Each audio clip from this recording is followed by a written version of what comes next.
Hello, I am in Belgium, in the home of cycling. Let me catch you up with what has been going on these past couple of days. So the team are here for two races. We're here for the Semois Tour, which was Friday, Saturday, and we're here for GP Isbergues on Sunday. So we drove down on Thursday morning and then we headed over to the race. We had a flat tyre on the motorway, which was a bit of a palaver.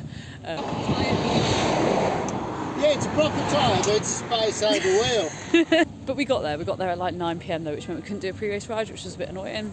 And then did the race yesterday, which went terribly. Like the first 20 minutes, I averaged like my best 20-minute power. This is my power data from stage one of the Semois Tour, because I thought it might be quite interesting. On the screen is the raw power graph and then the comparison of my all-time power records and my data from that race in the graph below. And as you can see, the lines are pretty close together. In fact, all the way from about 2 minutes 50 to 30 minutes were my best ever power. The power graph also has the elevation underneath it in a light grey, so you can see the first part of the race was just one long climb, and then over the top was this like long exposed crosswind false flat section, which has made it so hard to get back on. And you can tell I was suffering because you can see the power just start to drop as we get to the top. So I quite like a punchy climb, but that was a bit too much for me and I ended up getting dropped over the top. I rode with two other riders for a bit, but after about 10k we got pulled by the commissaires. They've been quite strict about the time cut.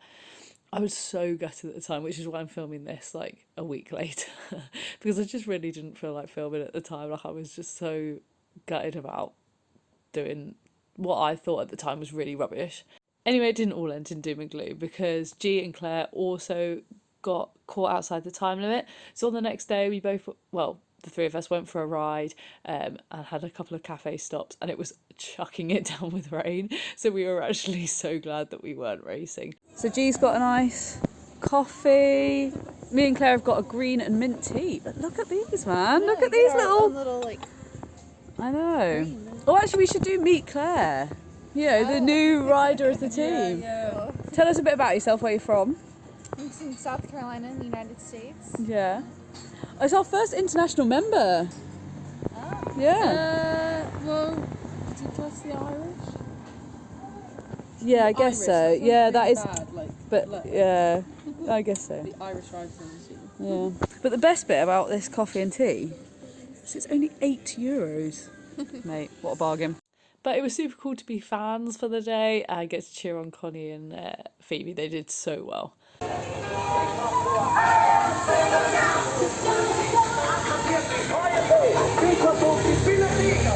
Championne d'Europe qui est en train d'emmener donc pour Lorena Wiggles qui est en train d'emmener ce peloton. Voilà, donc allez, il nous reste encore 2 tours à couvrir sur. And GP Isbergues was more my target for the weekend anyway, so it actually kind of worked out quite nicely that I had that rest day before going into the race on Sunday. So it's 10:30, just had a shower, feel a bit better now, and I'm going to read a nice book, chill out, and go to sleep. I need some milk. Back on the road again. You've been in Belgium where that lead car makes that noise. This is the power data from Isbergues. A little bit more to see here as I did actually finish the whole 127 kilometres. As you can see, the line again was so close to my all-time power numbers, but the actual raw power data was quite spiky because there was lots of accelerating out of tight corners. It was again quite windy, and a few times I had to dig really deep to chase back on in crosswind sections. At about 70 kilometres in, there was a climb, and it was kind of more due to bad positioning rather than lack of power that I kind of lost contact with the main group, and I was in this big chase group of about 20 until the end.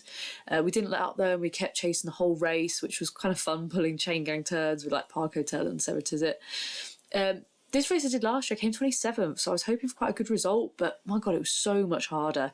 I looked at my average power from last year and it was 151 compared to this year. 182 watts, which is quite, I mean, it's a 30 watt difference. That's a huge, and considering I wasn't even in the main group the whole time for that, it's mad to see the difference. Yeah, all in all, a really tough weekend of racing, but I really enjoyed it. I had a really good fun weekend with the team, and I hope you enjoyed this video. I hope you enjoyed looking a bit into the power data. If you did enjoy it, give it a like, give it a subscribe, and let me know if there's anything else you'd like to see down in the comments below, and I will see you in the next one. Bye.